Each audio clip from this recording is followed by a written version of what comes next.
Start the video. One eternity later. Anyone get that reference? Wait, what? One eternity later. SpongeBob. There you go, SpongeBob. I think say Star Wars. No. Although it is a good bet that if I'm quoting something, it's like a 10% chance it's from Star Wars. Never tell me the odds, though. That's why I put a percentage to it. All right. So one thing I want to go over that I haven't gone over before, but I think some of you guys know. So this actually won't work in the shell. I gotta actually have a file. So come on. There we go. So import. You guys all know what import is, right? Yeah. Okay, so that just imports. We had to use it. Yeah, so you guys should have had to use it with a bunch of stuff. Yeah. What? No, we didn't. So you can import, if I could type, random, and then I can do random dot rand int 0 from 100, and that'll give me a random number from 0 to 100. Mm-hmm. You can do import random as r, and then I can just do r dot rand int from 0 to 100. Does the same thing, or I can do from import or from random import star, which allows me just to do rand int 0 to 100. So I don't need to have this r before or random if I do from random import star. Could you do that with Pygame? We did do that with Pygame. No, like our game, we didn't do that. We didn't remove Pygame from every single. Not from everything, but it I don't know exactly what it removed it from and what it didn't. Just honest. So yeah. So if you don't want to do random.randint, you can do r or import it as whatever. This import random as something that's going to come into effect with our try and accept, because you can basically save the error code and print it, but you have to do accept error name as er. So we're going to get to that. So what we want to do is we want to import sys and import os. System allows it to deal more with functionality, like you can open and close programs. I think that's with sys. And then OS is operating system, and that is for file management. So if we want to join strings together to get a file name, we would use OS. If you want to see if a file actually exists or not, or if a folder exists or not, you would use OS. You can calculate sizes of files and stuff like that. So the reason I'm bringing these two things up is import sys. Again, I can't do it here because if I do sys.exit, nothing happens. But if I do exit, that kills it. So sys.exit, if I run this code, it should print what, Matthew? It should print hello world. On two separate lines. Yeah. And it shows up over here. However, if I have sys.exit, it kills the program before it gets to world, so it ends it here. So this just ends the program early. So if you have a certain parameter that gets met, for example, the user hits or tries their password too many times, you just want the program to quit, you can throw sys.exit in there. And then you can also add exit. No, well, that didn't work. Oh, because I can't remember the order in which these should go. Or if you need both of them, I don't. Yeah, you only need one or the other. This one leaves the shell open. This one closes it. So with exit, you don't need, obviously you don't need to import anything. So that's just some stuff that you guys may want to know. The thing we're talking about today is try and accept. Now again, try and accept is coding through errors, not avoiding them. Errors will pop up in your code all the time. It's just how it's going to happen. So in this example, what would happen if I typed in a float? User is please enter a whole number with int. Gives you an error. Gives me, yeah. So stop opening over here. Alright. So if I type in 5, everything's peachy keen. 5.5, I get an exception or an error. And this is a value error. This is important. You have to know what type of error you have in order to code through it. You can do a catch-all and just have it, if any error pops up, do something. But if you want to be specific or say you can dictate if you want these 2 specific errors pop up. So what we're gonna do is now we're going to do what would happen if they typed in a word here with float.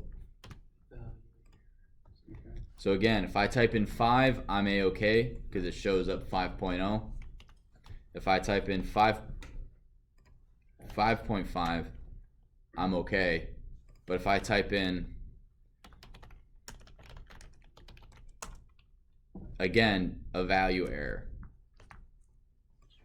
comment that out. Now, an integer, again, we've already gone over if my code calls for an integer here and I type in a float, we get a what type of error? Value error. And if I typed in a word here or nothing, I still get a value error. So you're going to use try and except a lot for when you're dealing with a user input. Because if a user types in, is 5.5 technically a number? Like saying 5.5? Technically. Yeah. But and you're going to have to code for technically or ID 10. No, that's too mean. User error is what we'll call it. User not paying attention errors. IDIOT. Like what? Is that what you're going to say? What? IDIOT.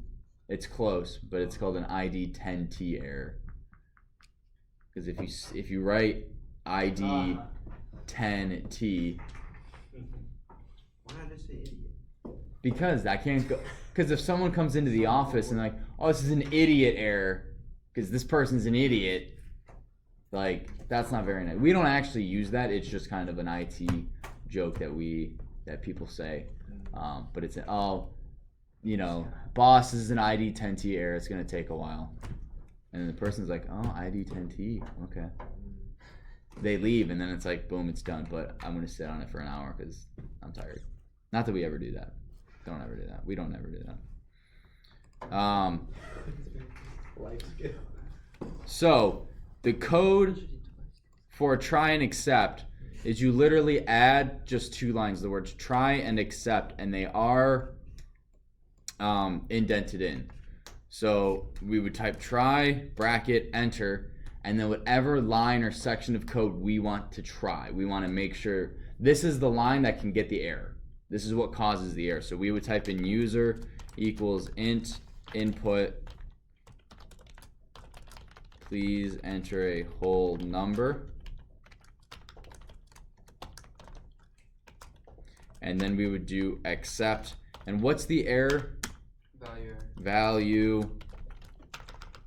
And I think you can actually, no, you can't. Value error. Notice changes color. Print. I said a whole number. So then the user comes in, I type in 5.5, and it says I said a whole number. I don't get an error anymore, but my code ends. Does that make sense? Would you have to put in a loop to like continue? Yeah, we're gonna get to that. If we copy this and accept value error as ER, we can put print ER.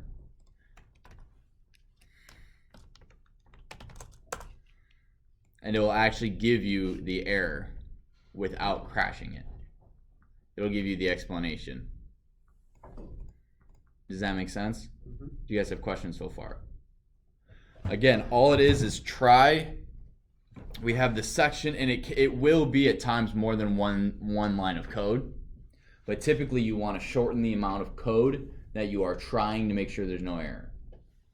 So you try, and then you type in a user value, or I'm sorry, the type of code. In this case, like I said, most of the time in this class it's going to be a user error, or actually it's almost exclusively going to be a user error, because you're going to, as you code, you're going to find the errors between, oh, I'm adding a string and an integer together. That's my fault. I need to code because I forgot to swap something.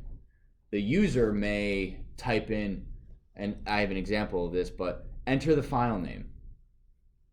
They type in the file name, but they don't include the extension, and it crashes the code. And how many types of file extensions are there? A lot. So do we want an if statement? If string ends with .txt or .doc or .pdf or .xsls or a .ini or .dll or a .this or a .that or blah. Like, you'll have a nearly infinite if statements. So all we do is we say include the extension, we run a try and except, and if we get a file doesn't exist, we say, hey, make sure you put the extension on. And we just let that loop through. And if they did put an extension? If they did put an extension, it would continue. But what if the file name is wrong? If the file name is wrong, then we'll say, we can say either the file doesn't exist or the extension is wrong. Because you've gotten error codes like that before. You're like, either this or that is wrong. Or, with your passwords, either your password or your username is incorrect. You have to figure it out. Either the extension is wrong or the location doesn't exist. Makes sense? Cool. So, again, I'm going to jump over to something I've already written, which is why it's going to look a little weird. I said a whole number, print user. So this right here, oh wait, no. Yep, that, here we go. Okay, so we're here. So now this not having a specified error, because up here you see we have accept value error. If we don't have it, it will do any error. At least it should, I hope. Please enter a whole number.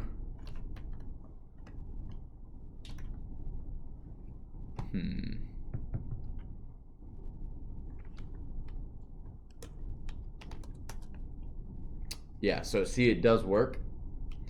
I don't have a specific error, and it still catches it saying I set a whole number. It won't work then, though, because you don't have another try and accept. Right, I don't have another try and accept, so what I would need to do is throw a what in there, Nick? A loop. What type of loop? A while loop, yep. And the easiest way to do that is to go while what? True. While true. Bump all that in, and once, and then What's the thing that makes you feel starting? And then how will you ever get out? Break it with an if statement. yeah. No, what's the thing that? Or you could just do a Yeah. while x and x equals true, and then in the loop you could do x equals false. Yeah. Hang on, maybe. You could do an if else with a break or continue. Okay. Like I if, broke something, but I think it's because except. like if user. And then can you just put a continue after accept? Wasn't it because the second You one? could be like isn't while one? user does not. You're asking equal. for another input that it doesn't have a try. Can you do like type integer and while Oh darn it! I Well, should have gone through this a little type more. Do the just have it print that. and Have it then print under what? Continue. like if you So under accept, have it print. I set a whole number and then user continue. does not And then equal we'll just type start the thing again. Here. int. Yeah, but then instead of user equals. I just have it think- print that. Oh, hang on. I think I went over this last year, or the last time I did this. Try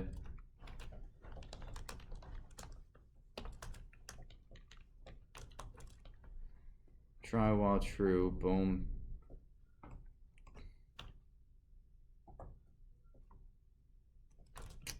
Oh shoot! I screwed something up. This is the problem I had. I was trying to do it last year on one of your homework. Great. assignments. This is awesome. I look so good in this video right now. Just comment delete section, it. man. What? The comment section can be crazy. I know. I've had like 0 comments on my videos. Josh, come on. So much for Promise you. yeah. Here we go. Just go online now. Darn it. All right, so I'm gonna have to come back and fix that. I'll look at that during your break. Oh, look at that. It's break time. 217.